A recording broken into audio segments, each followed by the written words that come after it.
श्री गणेशाय नमः। जटाटवीगलज्ज्वलप्रवाहपावितस्थले गले वलम्ब्य लम्बितां भुजङ्गतुङ्गमालिकाम् डमक् डमक् डमग्मनीननादवड्डमर्वयं चकार चण्डताण्डवं तनोतु नः शिवः शिवम्। जटाकटाः सम्भ्रमं भ्रमन्निलिम्पनिर्झरि विलोलवीचिवल्लरि विराजमानमूर्धनि। धगद्धगद्धगज्ज्वलल्ललाटपट्टपावके किशोरचन्द्रशेखरे रतिः प्रतिक्षणं मम।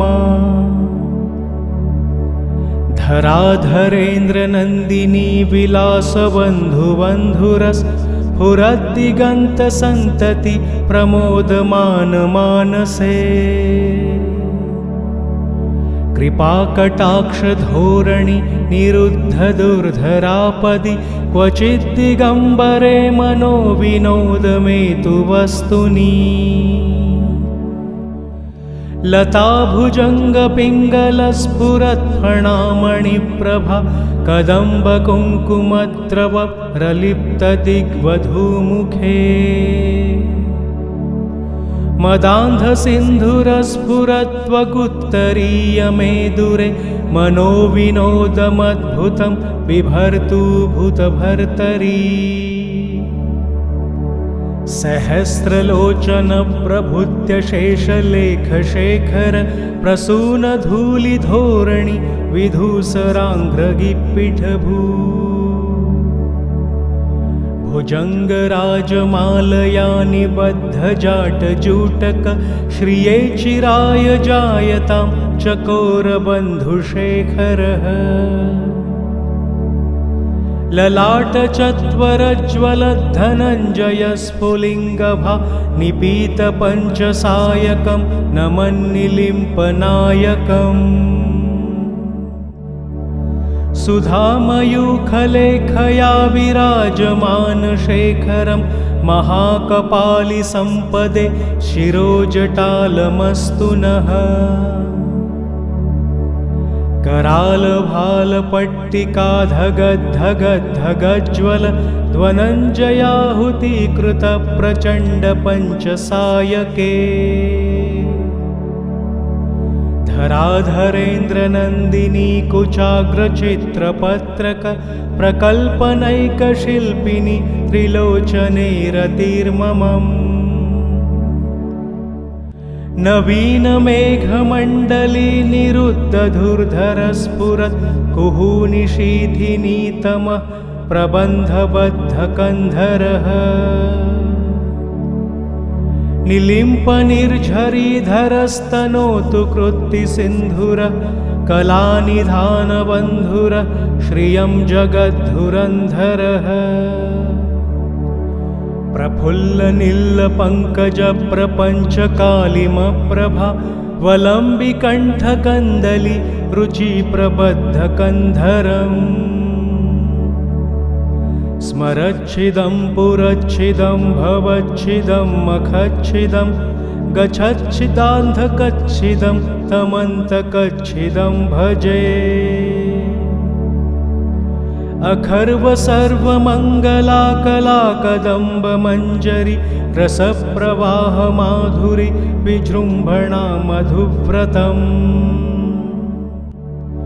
स्मरान्तकं पुरान्तकं भवान्तकं मखान्तकं गजान्तकान्तकान्तकं तमन्तकान्तकं भजे। जयद्वदभ्रविभ्रं भ्रमद्भुजङ्गमश्वस द्विनिर्गमत्क्रमत्स्फुरत्करालभालहव्यवा। धिमिद्धिमिद्धिमिध्वनन् मृदुङ्गतुङ्गमङ्गलं ध्वनिक्रमप्रवर्तित प्रचण्डताण्डवः शिवः। स्पृशद्विचित्रतल्पयोर्भुजङ्गमौक्तिकस्रजोर्गरिष्ठरत्नलोष्ठयो सुदृग्विपक्षपक्षयोः तृषार्णविन्दचक्षुषोः प्रजामही महेन्द्रयो समप्रवृत्तिकः कदा सदा शिवं भजे कदा निलिम्पनिर्झरी निकुञ्जकोटरे वसन् विमुक्तदुर्मतिः सदा शिरस्थमज्जलिं वहन् विमुक्तलोललोचनोललामभाललग्नकः शिवेति मन्त्रमुच्चरन् कदा सुखी भवाम्यहम् इदं हि नित्यमेव मुक्तमुत्तमोत्तमं स्तवं पठन्नरब्रुवन्नरो विशुद्धिमेति सन्ततम् हरे गुरोसु भक्तिमाशु याति नान्यथा गतिं विमोहनं हि देहिनां सुशङ्करस्य चिन्तनम् पूजावसानसमये दशवक्त्रगीतं यः शम्भुपूजनः परं पठति प्रदोषे तस्य स्थिरां रथगजेन्द्रतुङ्गयुक्तां लक्ष्मीं सदैव सुमुखीं प्रदाति शम्भुः इति श्रीरावणकृतं शिवताण्डवस्तोत्रं सम्पूर्णम् श्रीगणेशाय नमः। जटाटवीगलज्वलप्रवाहपावितस्थले गले वलम्ब्यलम्बितां भुजङ्गतुङ्गमालिकाम्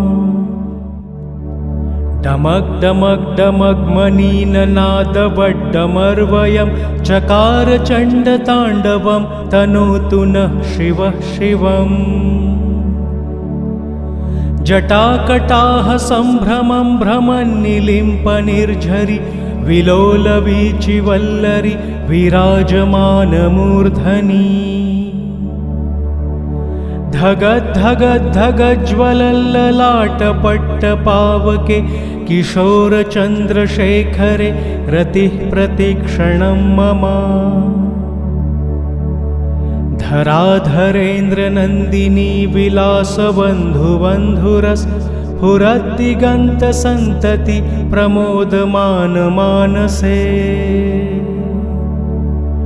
कृपाकटाक्षधोरणि निरुद्धदुर्धरापदि क्वचिद्दिगम्बरे मनोविनोदमेतु वस्तुनि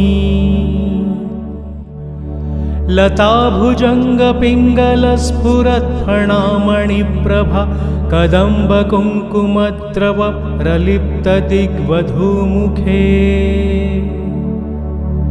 मदान्धसिन्धुरस्फुरत्वकुत्तरीयमेदुरे मनोविनोदमद्भुतं बिभर्तु भूतभर्तरी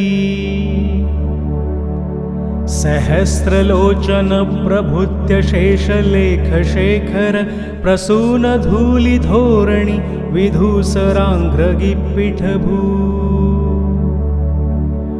भुजङ्गराजमालया निबद्धजाटजूटक श्रिये चिराय जायतां चकोरबन्धुशेखरः ललाटचत्वरज्वलद्धनञ्जयस्फुलिङ्गभा निपीतपञ्चसायकं नमन्निलिम्पनायकम् सुधामयूखलेखया विराजमानशेखरं महाकपालिसम्पदे शिरोजटालमस्तु नः करालभालपट्टिकाधगद्धगद्धगज्ज्वल ध्वनञ्जयाहुतीकृतप्रचण्डपञ्चसायके धराधरेन्द्रनन्दिनी कुचाग्रचित्रपत्रक प्रकल्पनैकशिल्पिनि त्रिलोचने रतिर्ममम् नवीनमेघमण्डली निरुद्धधुर्धरस्फुरत् कुहूनिशीथिनीतमः प्रबन्धबद्धकन्धरः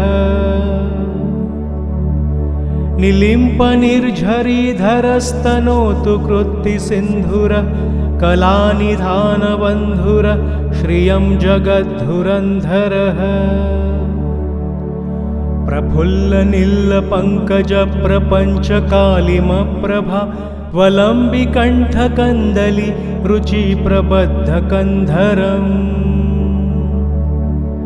स्मरच्छिदं पुरच्छिदं भवच्छिदं मखच्छिदं गच्छच्छिदान्धकच्छिदं तमन्तकच्छिदं भजे अखर्व सर्वमङ्गलाकलाकदम्बमञ्जरी रसप्रवाहमाधुरी विजृम्भणा मधुव्रतम् स्मरान्तकं पुरान्तकं भवान्तकं मखान्तकं गजान्तकान्तकान्तकं तमन्तकान्तकं भजे जयद्वदभ्रविभ्रं भ्रमद्भुजङ्गमश्वस द्विनिर्गमत्क्रमत्स्फुरत्करालभालहव्यवा धिमिद्धिमिद्धिमिध्वनन् मृदुङ्गतुङ्गमङ्गलं ध्वनिक्रमप्रवर्तित प्रचण्डताण्डवः शिवः स्पृशद्विचित्रतल्पयोर्भुजङ्गमौतिकस्रजोर्गरिष्ठरत्नलोष्ठयो सुदृग्द्विपक्षपक्षयोः तृषार्णविन्दचक्षुषोः प्रजामही महेन्द्रयो समप्रवृत्तिकः कदा सदा शिवं भजे कदा निलिम्पनिर्झरी निकुञ्जकोटरे वसन् विमुक्तदुर्मतिः सदा शिरस्थमज्जलिं वहन् विमुक्तलोललोचनोललामभाललग्नकः शिवेति मन्त्रमुच्चरन् कदा सुखी भवाम्यहम् इदं हि नित्यमेव मुक्तमुत्तमोत्तमं स्तवं पठन्नरब्रुवन्नरो विशुद्धिमेति सन्ततम् हरे गुरो सुभक्तिमाशु याति नान्यथा गतिं विमोहनं हि देहिनां सुशङ्करस्य चिन्तनम् पूजावसानसमये दशवक्त्रगीतं यः शम्भुपूजनपरं पठति प्रदोषे तस्य स्थिरां रथगजेन्द्रतुङ्गयुक्तां लक्ष्मीं सदैव सुमुखीं प्रदाति शम्भुः इति श्रीरावणकृतं शिवताण्डवस्तोत्रं सम्पूर्णम्।